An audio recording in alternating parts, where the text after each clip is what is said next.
At a time when half of our people are living paycheck to paycheck and struggling to make ends meet, Joe is going to have to explain to the American people why he voted for a disastrous bankruptcy bill, which benefited the credit card companies. The system is corrupted by big corporations who think that they can buy an election. Bernie is supported by regular working people who put just a buck or two in. He doesn't put his finger up in the air and try to figure out which way the polls are blowing. He just fights for what he believes in. This is a man who understands what's going to take to actually move these ideas forward, and I trust him to fight for all of us in spite of it being hard. I'm Bernie Sanders, and I approve this message.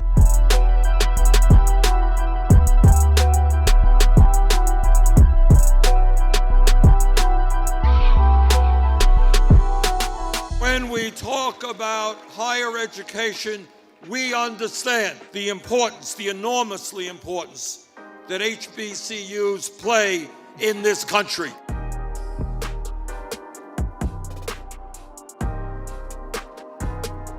We're out here on the Bernie for HBCU tour. We just left Tennessee State University. We have entered Alabama, and we will see Alabama State University in the morning. The reason we're coming to these schools is because the work begins the day he gets in office, with us saying Alabama students from Alabama State University are going to have to organize to make sure that your state legislature looks different. We're here to talk about any policies that are important to you. We're definitely here to tell you about how we're the only campaign that want to cancel all student debt in America. And I think that that means something, right? Like when we talk about Bernie Sanders, and I know that folks have talked about his consistency, like that means something that he said, you know what? Like we need to focus in this community as hard as we can and resource them to do the work.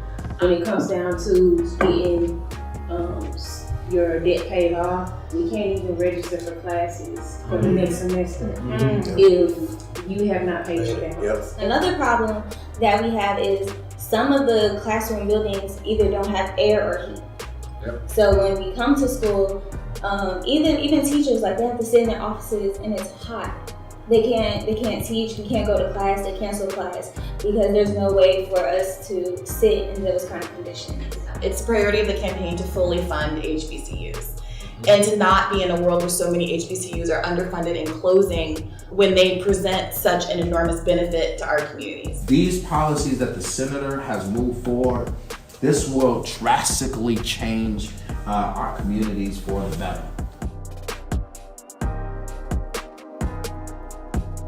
There are still students that are on this campus who are the best, who are the brightest, who are curious about the world, who want to transform the world, and just haven't been given the tools of knowledge to do that. And if they have the content, they don't have the context. You're sitting next to the statue and just thinking about the power that can come from these places with just a little bit of investment. If y'all got any questions, we're here for you.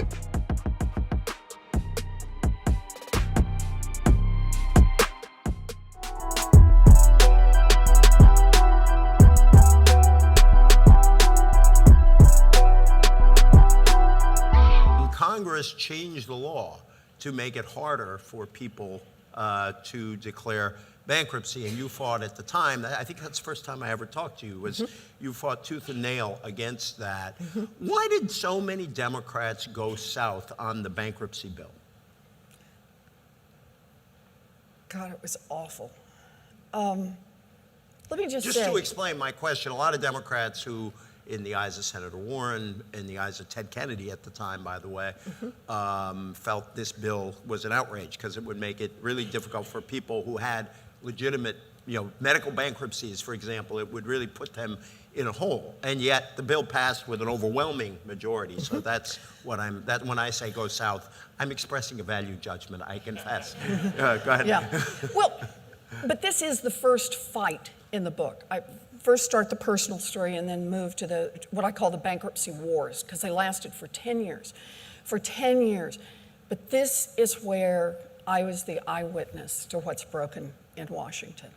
That basically the whole idea behind this law was a half a dozen credit card companies who were drawing in hundreds of millions of dollars in revenues and then in profits.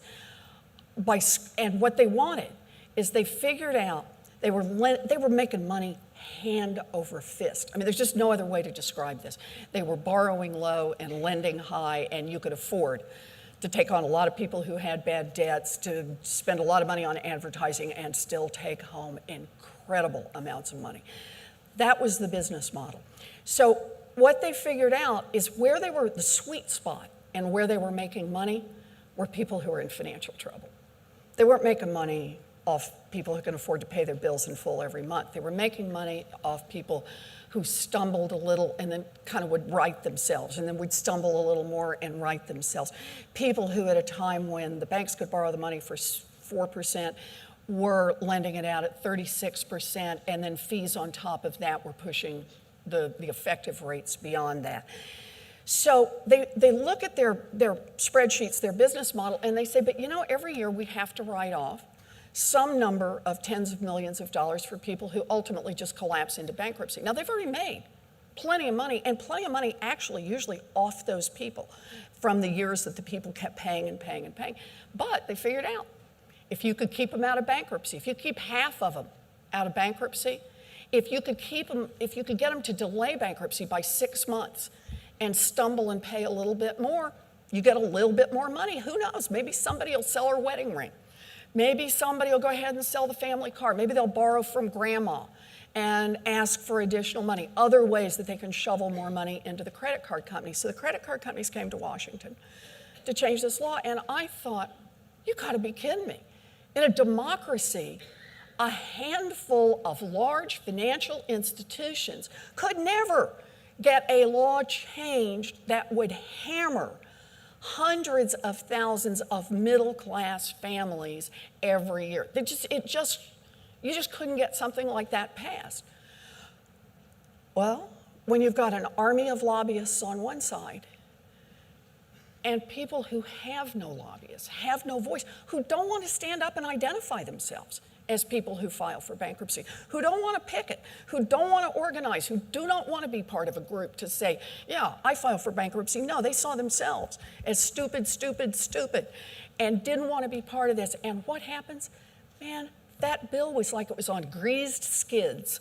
It was going and it was going to pass. It had all the Republicans and a big chunk of Democrats behind it. So why did the Democrats go? Come on. I just described it. The lobbyists, the campaign contributions, the lawyers, they were all on one side. All on one side. And that becomes the first fight in the book. And this is what I'll say. 10 years I fought that fight. I fought that fight in Washington, and at the end of 10 years, I lost. I didn't lose, American families lost. The banks got exactly what they wanted, but I'll tell you this. I was never the same. I came out of that fight tougher and more determined and smarter than I had been going into it. For me, this becomes the opening place in the fight. It's where you make the decision. Are we really going to be a country that says we're just going to hand it over? And if you can get together enough lobbyists, if you can get together enough lawyers, if you can put enough money into the political process, then you get to write the rules. You get to write the rules that help the rich and the powerful. Or are we going to be a country that says, no, this country belongs to the people and we're going to take it back from those who do the lobbying?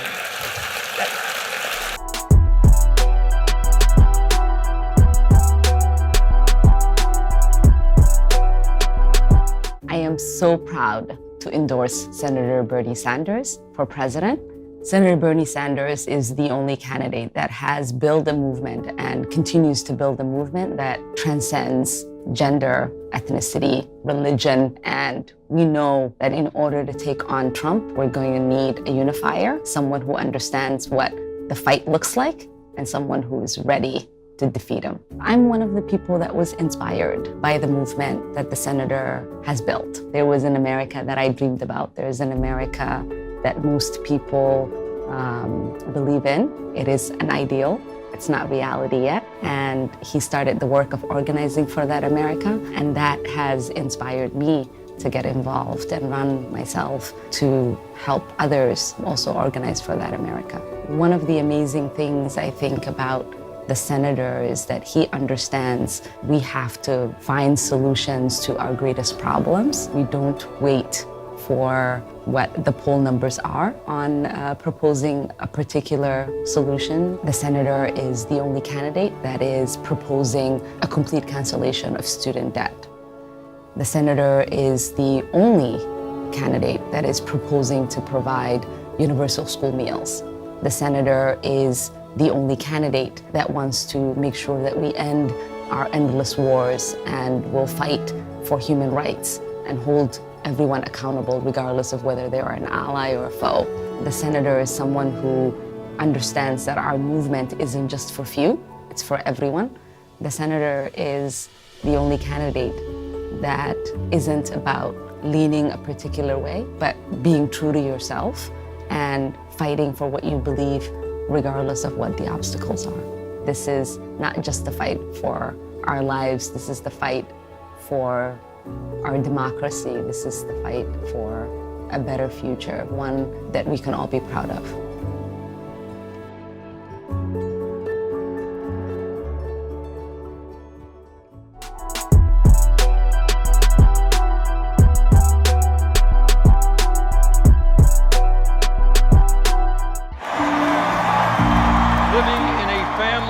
Struggled economically, powerfully influenced my life and my values. Bernie Sanders, fighting to raise wages for American workers, leading the fight to guarantee health care for all, standing up for civil rights, seniors, veterans, and our children's future. Whether it was Wall Street, the drug companies, or other powerful special interests, Bernie has taken them on for us. Now, our country is at a turning point, a dangerous demagogue tearing our nation apart. Hard-working people betrayed by Trump, a healthcare system that makes enormous profits for drug and insurance companies, and a planet on the brink of a climate disaster. In this moment, we need a fighter, Bernie Sanders. We know he'll fight for us as president because he always has. I'm Bernie Sanders, and I approve this message.